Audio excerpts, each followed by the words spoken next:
In this video, I'm going to give you a really high overview of the best B2B marketing strategies you can utilize for your company. I'm going to walk through all the pros and cons of each strategy.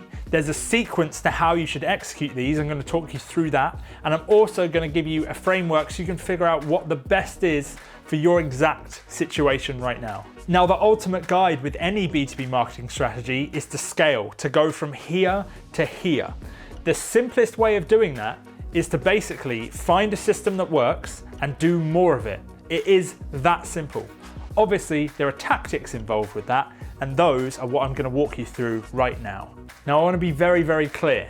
Some of these points are very simple, and simplicity is where the truth lies. If you aren't doing these things, it's going to be really hard to achieve scale. If you do these things and you actually take them on board, you watch the video and you genuinely implement them, I have full faith in the fact that you will see success with these B2B marketing strategies and you will be able to scale. I guarantee it. So let's jump in. So what are your options? It can seem overwhelming to begin with, but realistically, you can break it down to high-level actions you can take. Firstly, there are two main pillars. There's inbound, that's people coming to you, asking to work with you.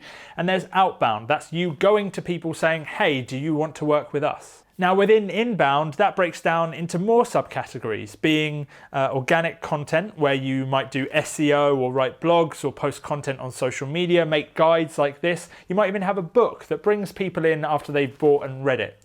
Then you have paid advertising, and paid advertising in many ways is the same as organic, you're just paying money for the result. That generally involves Google PPC, social media ads such as Facebook or LinkedIn, YouTube advertising, things like that. And then you also have referrals and network. So just people who you know, people referring you, all that stuff's inbound. It will bring people who have the problem that you hopefully resolve, come to you with some sort of offer and say, hey, can you help me?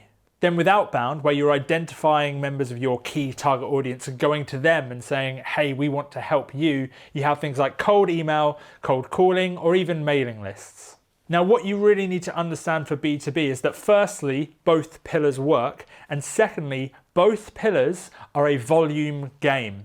The reason they work is when you do them at scale consistently over a long period of time. Volume is what will make any approach work and makes all approaches work. Now I'm going to walk you through the sequence, but what I'd strongly recommend is you actually have an element of each of these different pillars and subcategories present within your B2B marketing strategy, because you really don't want to be a one-legged stool.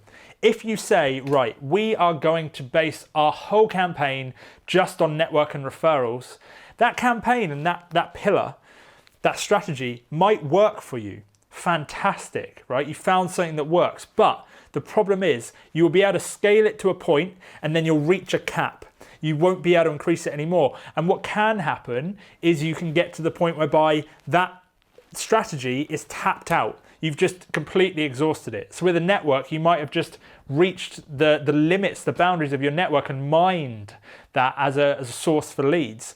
And the problem is once you get to that point, you're then completely screwed because you have no other option. You've just been relying on one thing. So don't become a one-legged stool. You want to ideally have some element of everything running so that you become way more strong. So you get things in from different places. And ultimately, all of the different approaches, they support each other. I'm going to go into this in more depth. So what we want to do is we want to set a strong foundation that sits across all of the different approaches. And then once we have that strong foundation, we want to identify the winners and double down on those because they're the low-hanging fruit. They're where we get the best results quickly. But you don't want to completely neglect all of the other foundations because ultimately they support you and you might need to fall back on them at some point in time. So there is a sequence I would advise setting up. If you're in the position whereby you have nothing set up, you would follow this sequence. If you're in the position whereby you have something set up, I would still run through this sequence and just make sure you've checked everything off. So firstly, I would recommend starting out with manual outreach. I really hope you're enjoying the video so far. If you are and you're finding some value in this, it's helping you, I'm really glad to hear that.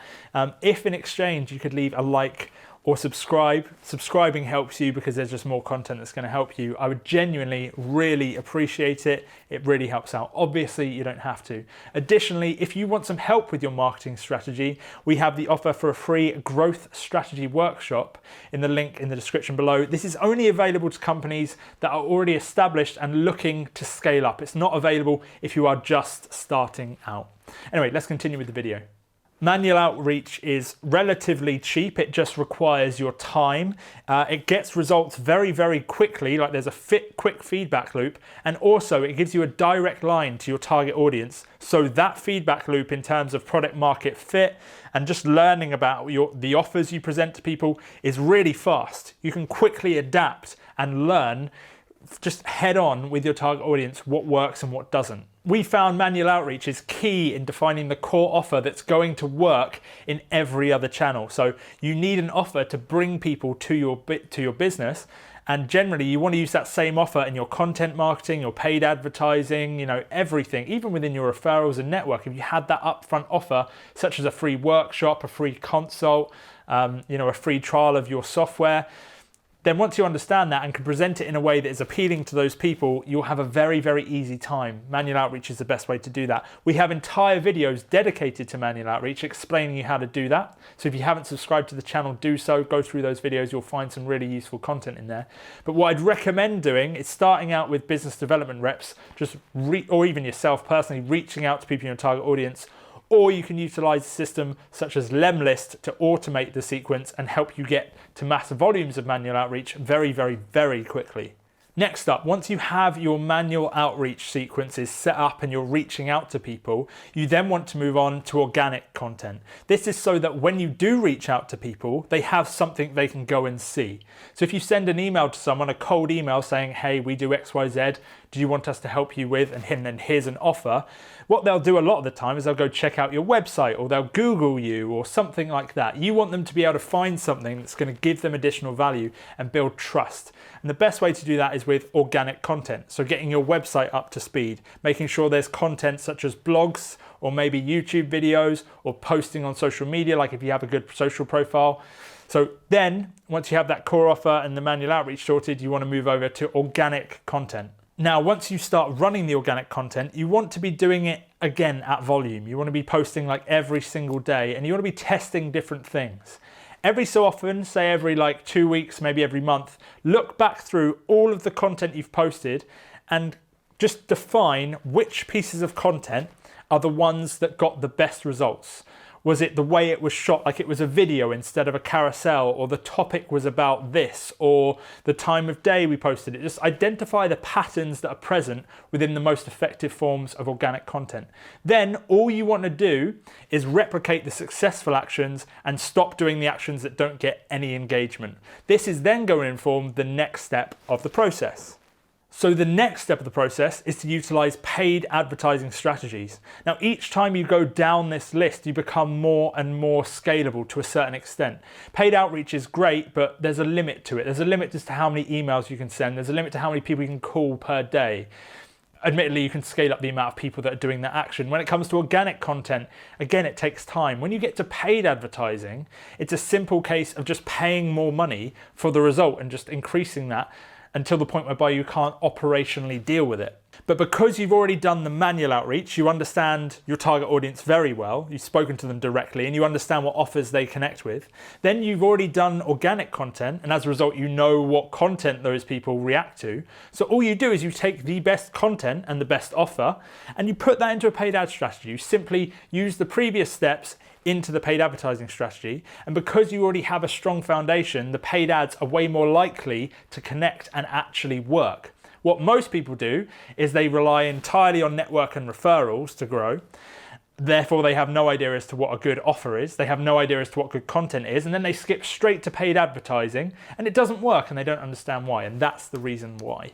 Then, once you have all of those set up, then you want to look at how you can increase the value of each individual customer and how you can get more referrals off of each individual customer.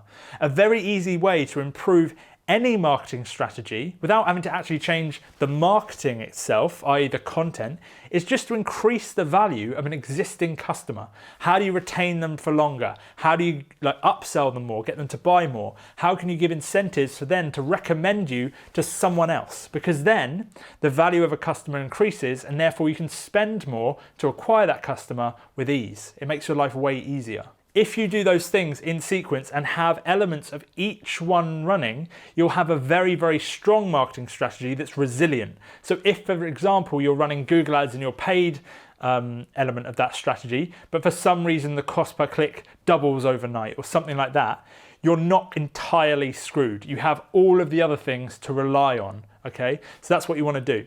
So what do you do after that? Everything's now set up. Well, it's really simple at that point in time. All you do then is you look at all your channels, you see what is the most effective for us personally, because it does vary depending on your offer, your target audience, and what it is you do. And whichever ones perform the best, you do more of until they reach a cap. No matter what the channel is, I guarantee you will eventually hit a cap and you won't get anything else out of it. You will get diminishing returns. You put more time, more effort, no more results. So then, once you've capped out a channel, you just look at another channel and build that up, but you always have all of them running.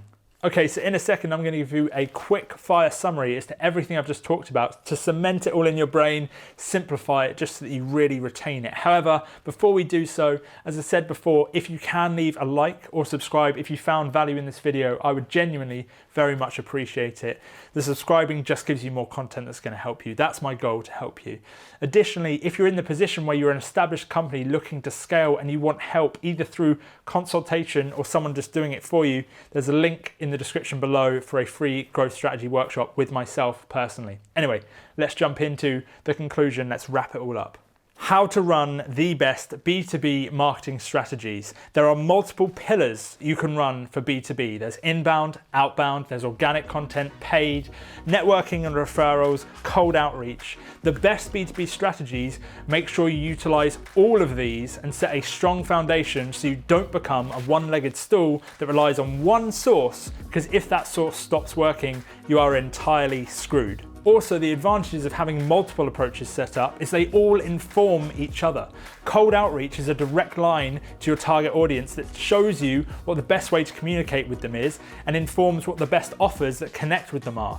Organic content gives you content that you've seen work without any money behind it that allows you to put that content into paid advertising. Everything supports each other and it becomes a network that's far more powerful than just focusing on one pillar. Ultimately, this protects you from any one pillar failing, and it massively accelerates your rate of success. I really hope you've enjoyed this video. If you have any questions, leave a comment below and I will get back to you personally. Hopefully I'll see you soon in another video. If there's more information you want around this, everything I've talked about is covered in more depth within videos within the channel. So just have a look on there. I hope you have a good day and I'll speak to you soon.